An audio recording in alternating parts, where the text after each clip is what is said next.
be honest with y'all, chat. I did not see this being such a controversial thing going into the season, but it has been all the talk so far. The 65 game rule. For those who do not know, the NBA implemented a rule this year, specifically for the MVP voting, but for a lot of the awards, that you have to play 65 games to qualify.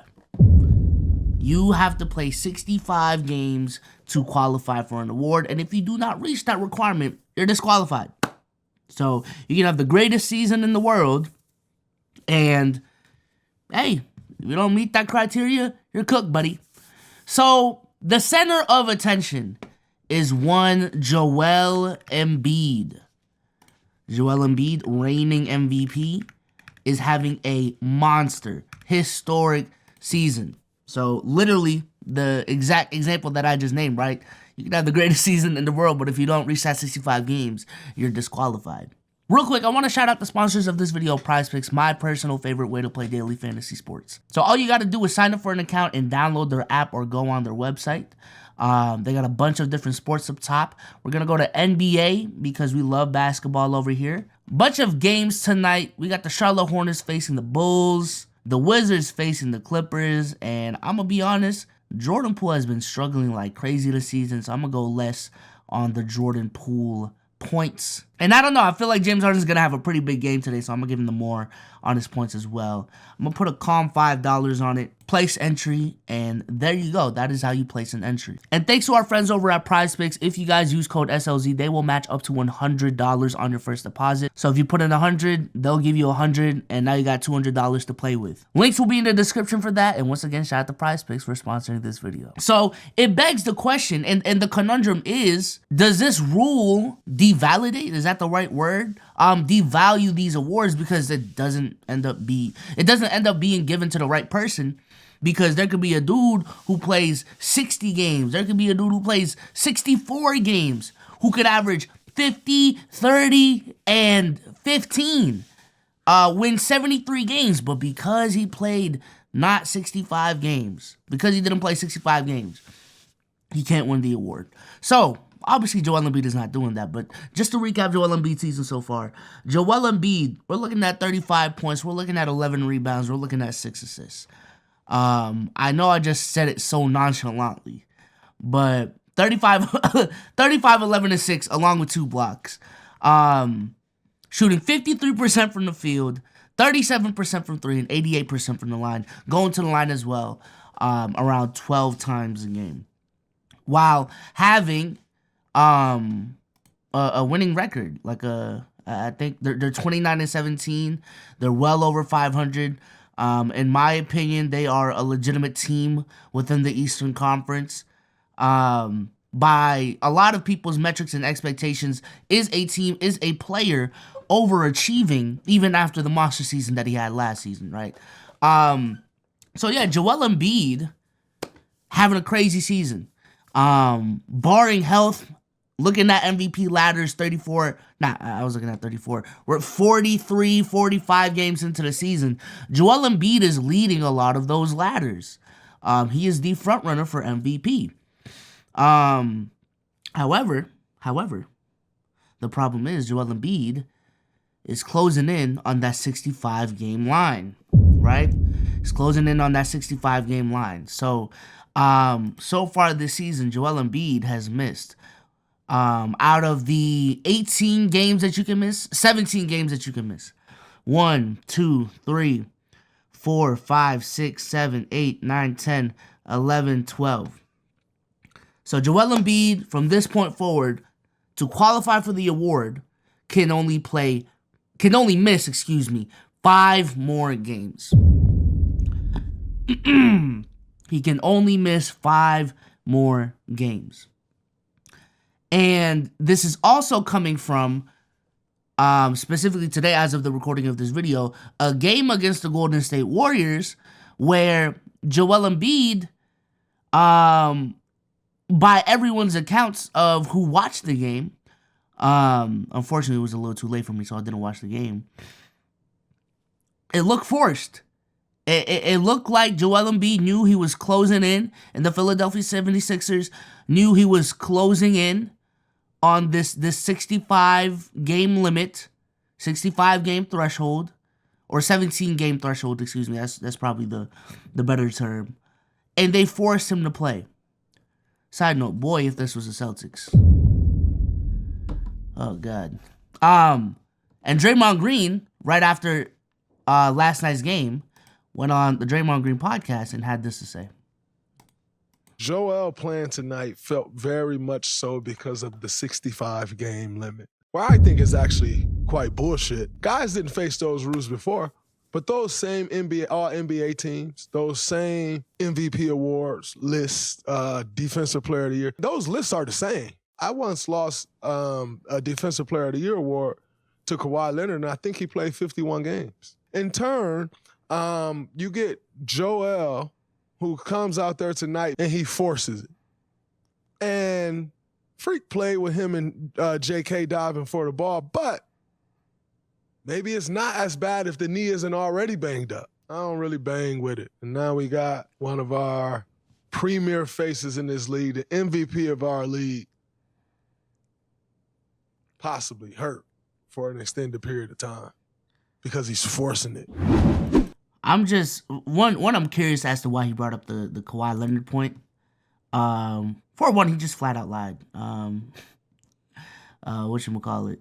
Kawhi Leonard did not play like 50 games. He played like 64 games, like on that line. If he's talking about 2015, if he's talking about 2016, Kawhi played like 70 plus games. So I'm assuming he's just talking about 2015. And even if that is the case, one, he lied. Number two, doesn't that work against your case? Unless you're saying Kawhi deserved it that year, right? Unless you're saying Kawhi, you don't have a problem with Kawhi getting DPOY that year. Doesn't that hurt your case? I don't know. I feel like this conversation right here it's what the load management conversation has always been about. And I say this all the time, the most controversial topics in media, the most controversial topics in anything really, it could be politics, is the gray area. Where there's a case that you can make for two sides of an argument. And those two people on both sides of the fence can be very passionate about their opinions. And with the NBA and basketball, this is one of them. So the NBA implemented this rule to combat load management, right?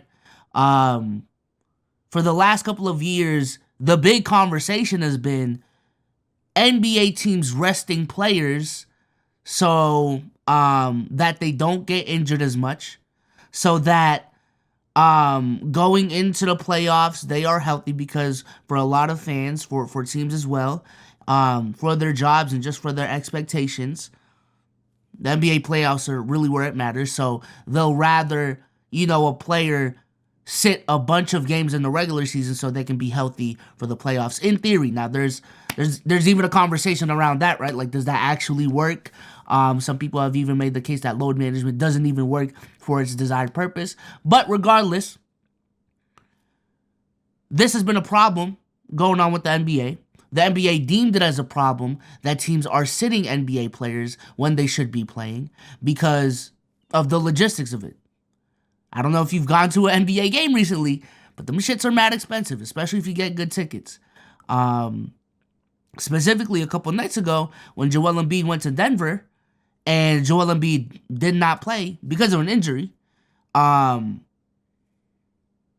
I think it was a game time decision,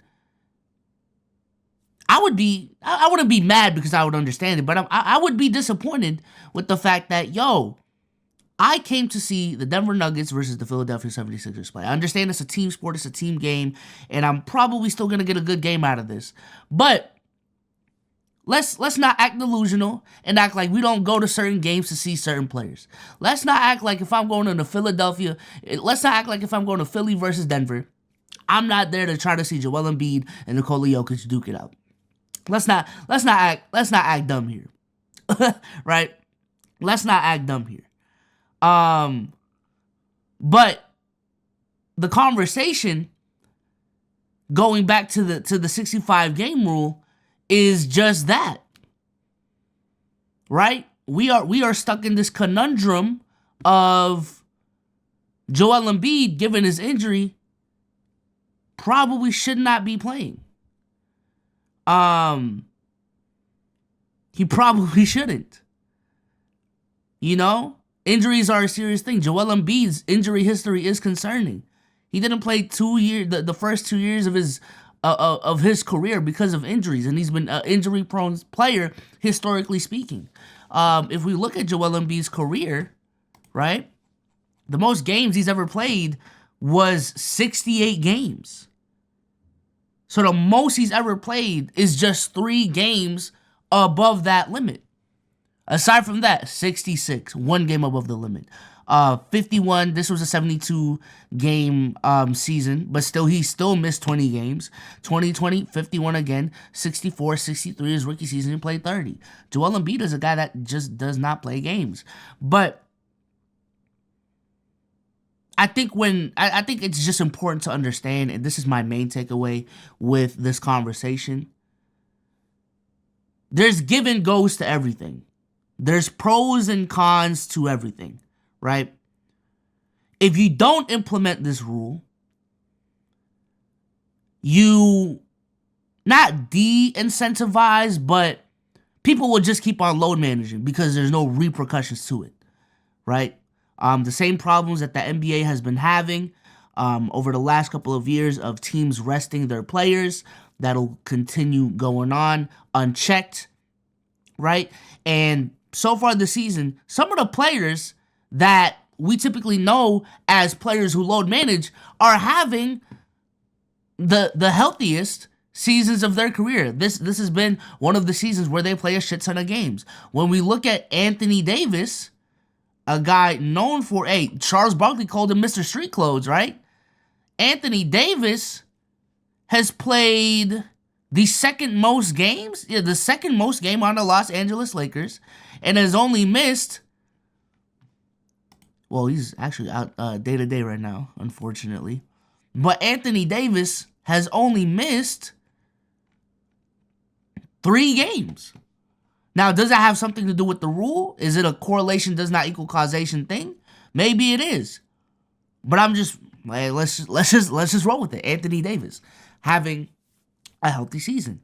Or I wouldn't even, having a season where he's playing a lot of games, a majority of the games. Kawhi Leonard, one of the faces of load managing, so far has only missed 4 games, right? Let me look at Paul George. Paul George has only missed 2 games. Who's another player? I'm blanking on names right now, Chad. Who's another load management type of guy? Jokic? Is Jokic a load managing type of guy? I don't think he is. Yeah, he plays a majority of his games. But yeah, you know, if you're looking for results, it looks like there has been a positive impact with this rule in terms of stars playing more games. The negative impact is with Joel Embiid, right? This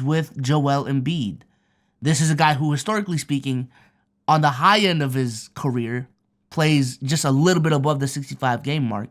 This is a guy who has been in the MVP conversations for the last 3 years in a row, right? 3 years in a row. He's 4 years in a row, actually. I think 21, 22, 23, 24. He's been in the MVP discussion for 4 straight years in a row. He is the front runner in the league right now. He is 5 games away from not being qualified to even be an MVP, even though he deserves or has played at an MVP winning level. And we might sit up here and not crown him the MVP. So, again, that's the trade-off. Is that a trade-off you're willing to live with? Me personally, yes. Because for me, this is the first time in history there has been a concrete criteria for the MVP. This has been the first time in NBA history where, we talk about the MVP award being so wishy-washy. We talk about the MVP award changing criteria every single year. The NBA finally implemented some sort of concrete in the rulebook criteria for the MVP award. And it's unfortunate that Joel Embiid is going to be a guy affected by it. But I believe the only other MVP in history who has not played 65 games was Bill Walton all the way in the 70s. So and with 65 games, I just don't think at the end of the day it's not too much to expect the players that you give awards to, the players that you give superlatives to play a vast majority of the season. And I just don't think it is, right? If someone would point to me and say, I don't have a problem with the rule if it was 60 games instead of 65, then I would give you a little bit more leeway. But ultimately, I still don't have a problem with this award. And I also find it interesting that for a lot of people who say these awards don't matter, including athletes and NBA players specifically, now all of a sudden these awards matter to y'all in terms of the conversation, in terms of, for a bunch of years, NBA players have been telling people, man, these awards don't even matter, man. They're so media driven. They're so this, that, and the third. Okay, literally, for the first time, it is not media driven. Your league said this is what you need to do to win the award. Everything else is going to be media voted after that, but just meet this requirement and you qualify. And now there's a problem. Again, it's unfortunate that Joel Embiid is going to be on the short end of the stick here. It's unfortunate that it'll possibly cost Joel Embiid an MVP. And even to Draymond's point, Joel Embiid, you do not have to force it. Another MVP does not solidify your legacy. I'm sorry, especially with the fact that you already got one. Another MVP being a one-time MVP to a two-time MVP is not going to solidify your legacy. What is going to solidify your legacy is resting up. What is going to solidify not resting up, but what is going to solidify your legacy is what you do in the playoffs. And if that means not winning MVP, playing 60 games so that in these upcoming playoffs with a better head coach, in my opinion, a system that's better suited for your play style, in my opinion, a team that's better than last year's team, and last year's team was already a championship contender, with the Milwaukee Bucks not looking so perfect, with the Boston Celtics still trying to beat fraud allegations. I think for Joel Embiid, if we're talking about legacy talks, if we're talking about all of these things, just punt on the MVP, bro. Just punt on the MVP. And even when we talk about the legacy talks, bro, the amount of times I hear James Harden fans bring up James Harden's 2019 season where he averaged 36 points a game and didn't win MVP, bro. For real basketball fans, for people who know their shit to a relative degree, because even that's subjective, you do not need to win MVP for these seasons to be validated. Did Kobe really need that MVP in 2006 to validate that crazy season that he had? No. People talk about 2018 LeBron to this day. Hell, James Harden. People talk about James Harden in 2017 to this day. Right? People talk about how Michael Jordan got robbed in this year. People talk about Wilt's 50-point per game season where he didn't win MVP. More than Bill Russell's actual MVP season that year. People talk about Oscar Robertson averaging a triple-double more. So again, I don't think Joel Embiid even needs his MVP for real. And with the rule, I don't have a problem with it. I don't have a problem with it.